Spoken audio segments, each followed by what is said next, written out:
Negara kalah pamor dari bajak laut, edisi khusus Agustusan, dengan tagar pasang bendera One Piece. Selamat malam pemirsa, kita kembali lagi di Berita Tengah Malam, tempat Anda mendapatkan kabar terkini. Terkadang tak masuk akal, tapi ya begitulah kenyataannya.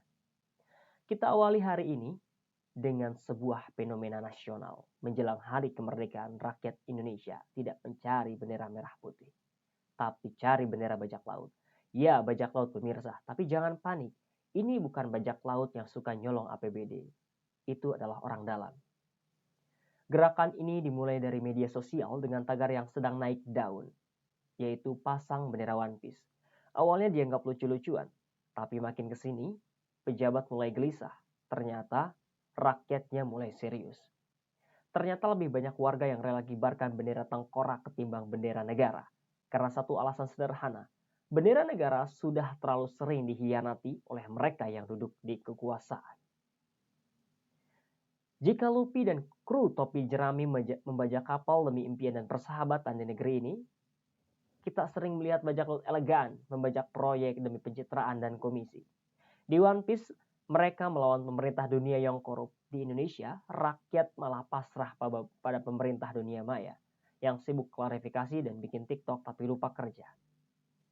Pejabat kita merasa gerakan pasang bendera One Piece mengancam persatuan bangsa, tapi yang mengancam sebenarnya bukan bendera bajak laut, tapi bendera proyek mangkrak, hukum yang fleksibel, dan demokrasi yang dibajak oleh pemilik modal. Wajar rakyat memilih bendera bajak laut.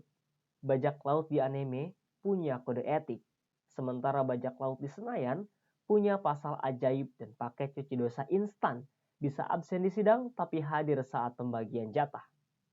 Rakyat tidak butuh negara sempurna, rakyat hanya ingin pemimpinnya jujur, adil, dan tidak pura-pura tuli saat rakyat bersuara.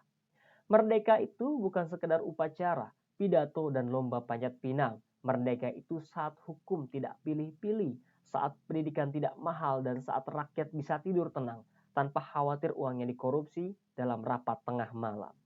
Jadi, jika tahun ini ada yang mengibarkan bendera One Piece, jangan langsung dituduh makar. Bisa jadi itu hanya suara hati kecil rakyat.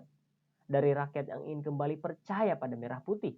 Kalau saja para pengibar kekuasaan tak memperlakukannya seperti kain lap.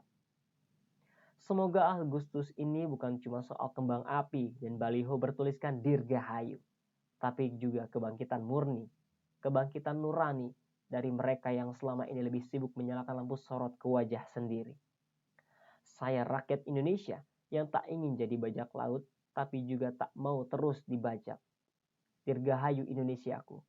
Semoga engkau tetap merdeka dari penjajah dan dari pengkhianat dalam negeri. Negara boleh punya gambang Garuda, tapi jangan lupa, Garuda juga harus terbang, bukan sekedar duduk di amplop kebijakan.